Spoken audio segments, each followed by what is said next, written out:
Hello, Kelly Cougars, and welcome to your online library classroom. The title of this week's lesson is, What are the different parts of a book? Well, you may already know some of the parts, or you may not know the names to any of the parts yet. Either way, that is just fine. We are going to go over all of the different parts of a book today together. I have a picture on this first screen that labels or names the different parts of a book. Just like people, books have names for their different parts. We have fingers and eyes and a spine down our back. Books have pages, covers, and they have a spine too. Let's talk more about the different parts of a book together. Today's read aloud is titled Goldilocks and the Three Bears. Have you heard the word title before? What do you think a title is? A title is the name of a book. Just like people have names, stories have names too. Goldilocks and the Three Bears is a very old story, and it is being retold or rewritten by the author Jan Brett. Do you know what the job of an author is? An author writes all the words in a book, whether that's a story that's made up or a book with facts about animals or other true things. This story, Goldilocks and the Three Bears, is illustrated by Jan Brett as well. Do you know what the job of an illustrator is? An illustrator draws all the pictures or paints or uses whatever art tools they like best. They make all the pictures for books. Jan Brett is an author and an illustrator. She made the picture, the illustration on this front cover. Do you know what the front cover is of a book? This is the front cover. It tells you the title, the author, the illustrator, and often has an illustration or a picture to go along with the book. This cover is paperback. It's a soft, bendable cover with a shiny front. Some books have hard covers that do not bend. Holding the book together is something called the spine. Just like people, books have spines. The spine holds the pages together, the front cover, and the back cover together. This is the back cover. It is telling us on this book the title all over again, Goldilocks and the Three Bears, and giving us a short commercial, telling us a little bit about the story without giving away all of its secrets. You can look at the back of a book to learn a little bit about a story, to see if it's something you'd like to hear more. Then, once you open the book, there are pages inside. Every book has something called a title page. This is a page where you might have more illustrations or pictures, but it also tells you the title, the author's name, and the illustrator's name all over again, just like the front cover, and the publishing company, which is where the book was printed.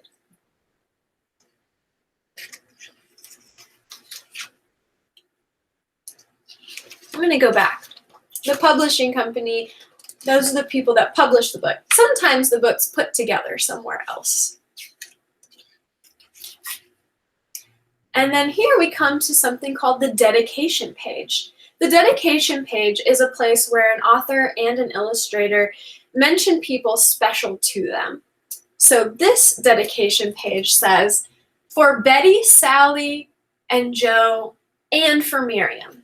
I don't know who those people are, but they are people who are special to Jan Brett, the author and illustrator of this telling of Goldilocks and the Three Bears.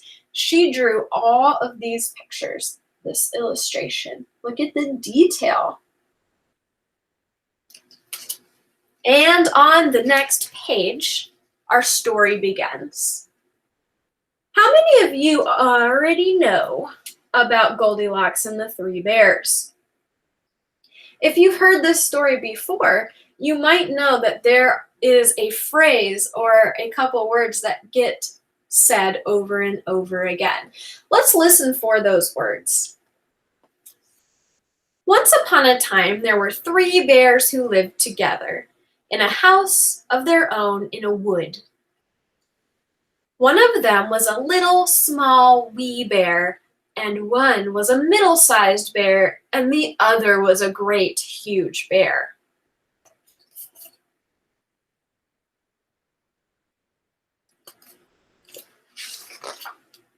They each had a bowl for their porridge. Do you know what porridge is? Ask someone in your household. A little bowl for the little, small, wee bear, and a middle-sized bowl for the middle-sized bear, and a great, huge bowl for the great, huge bear. And they each had a chair to sit in. A little chair for the little, small, wee bear, a middle-sized chair for the middle-sized bear, and a great, huge chair for the great, huge bear. And they each had a bed to sleep in. A little bed for the little, small, wee bear, a middle-sized bed for the middle-sized bear, and a great, huge bed for the great, huge bear.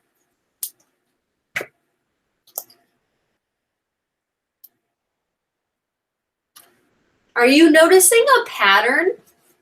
What is that pattern? Each bear has something that matches their what?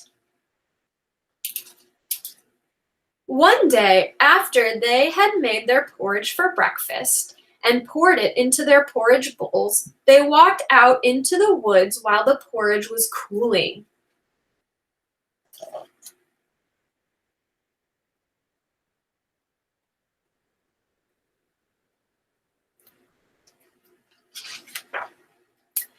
And while they were walking, a little girl named Goldilocks came to their house. First, she looked in at the window. Then she peeped in at the keyhole, and seeing no one was at home, she lifted the latch. The door opened before her, and in she went.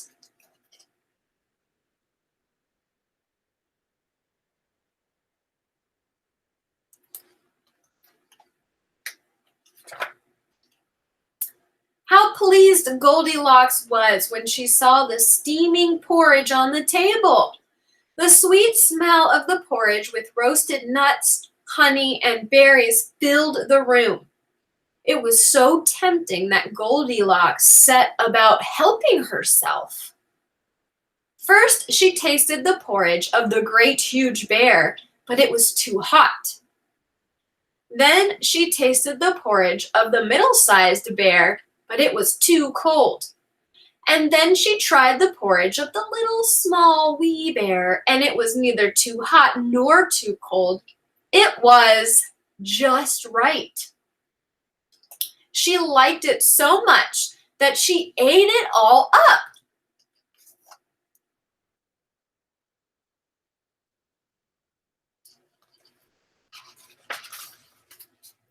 Then Goldilocks sat down in the chair of the great huge bear, but it was too hard for her.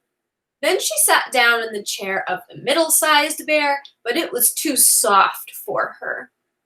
And then she sat down in the chair of the little small wee bear, and this chair was neither too hard nor too soft, but what do you think?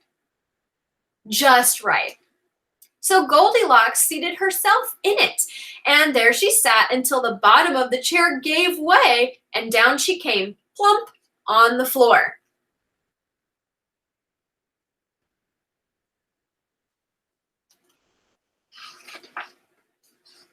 Then Goldilocks went upstairs to the bedroom in which the three bears slept. First, she lay down upon the bed of the great huge bear, but that was too high at the head for her. Next, she lay upon the bed of the middle-sized bear, but that was too high at the foot for her. Then she lay down upon the bed of the little small wee bear, and that was neither too high at the head nor foot, but, what do you think? Just right. So she covered herself up comfortably and fell fast asleep.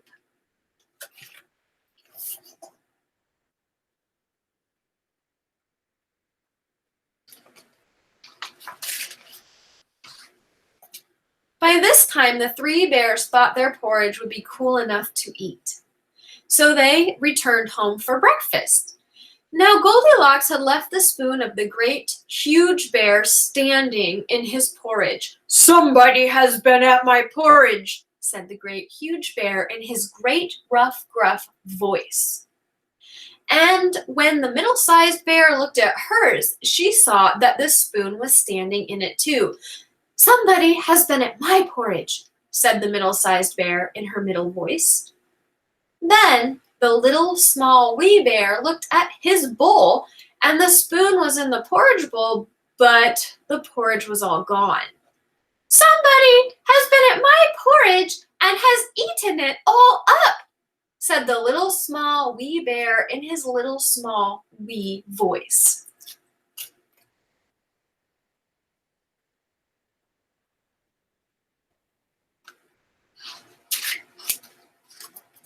Upon this, the three bears, seeing that someone had entered their house and eaten up little small wee bear's breakfast, began to look about them. Now, Goldilocks had not put the hard cushion straight when she rose from the chair of the great huge bear. "Somebody has been sitting in my chair," said the great huge bear in his great rough, gruff voice. And Goldilocks had crumpled the soft cushion of the middle-sized bear. "Somebody has been sitting in my chair," said the middle-sized bear in her middle voice. And you know what Goldilocks had done to the third chair. "Somebody has been sitting in my chair and has sat the bottom right out of it," said the little small wee bear in his little small wee voice.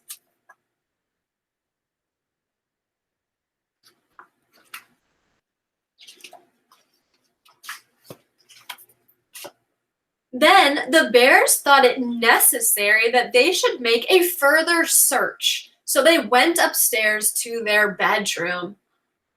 Now, Goldilocks had pulled the pillow of the great huge bear out of place. Uh-oh. "Somebody has been lying in my bed," said the great huge bear in his great rough, gruff voice. And Goldilocks had pulled the cover of the middle-sized bear out of its place. "Somebody has been lying in my bed," said the middle-sized bear in her middle voice.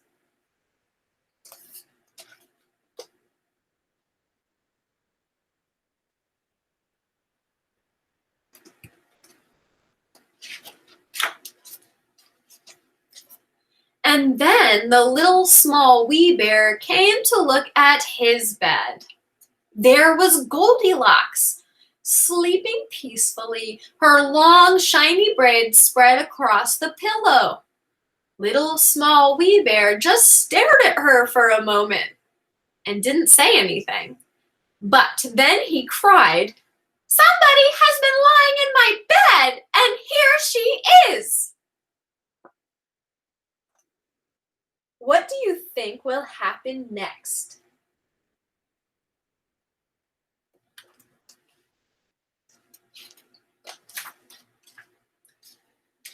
Goldilocks had heard in her sleep the great, rough, gruff voice of the great, huge bear and the middle voice of the middle-sized bear, but it was only as if she had heard someone speaking in a dream. But when she heard the little small wee bear, his voice was so sharp and so shrill and so like her own that it awakened her at once.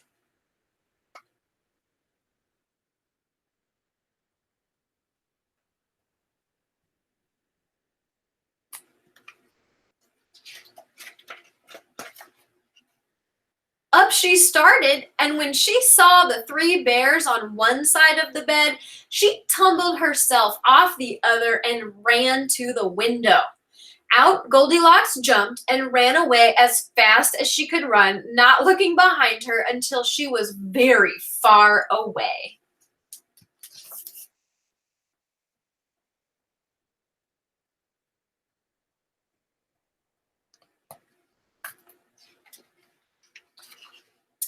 And what happened to Goldilocks afterwards? No one can tell. But the three bears never saw anything more of her. What do you think happened to Goldilocks? The end. After today's read aloud, I want you to think carefully. How do you know if something's just right? How do you know if your shoes fit just right? What does that feel like? How do you know if a book is just right? I will talk more about that next week.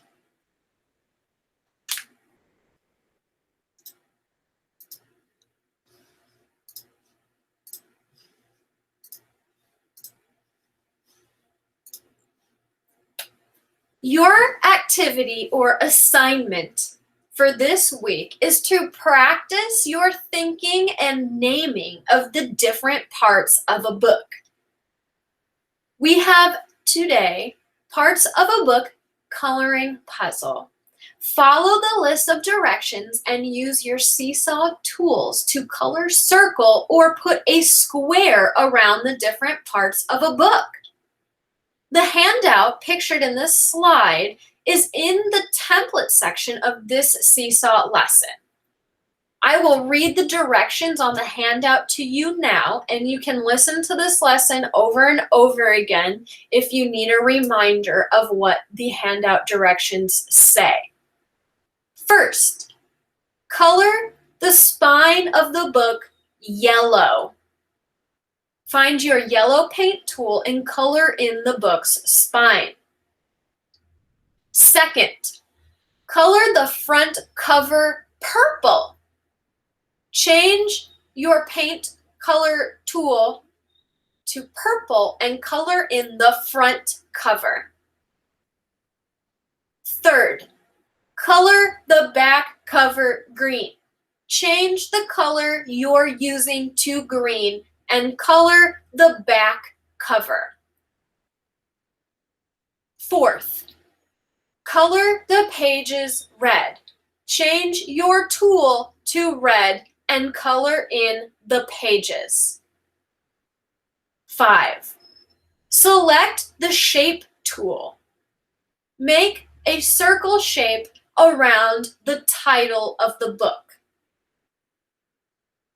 Last, change the shape tool to a square shape. Make a square around the author's name. When you're finished, post your handout to this week's Seesaw activity. Until next time, Kelly Cougars.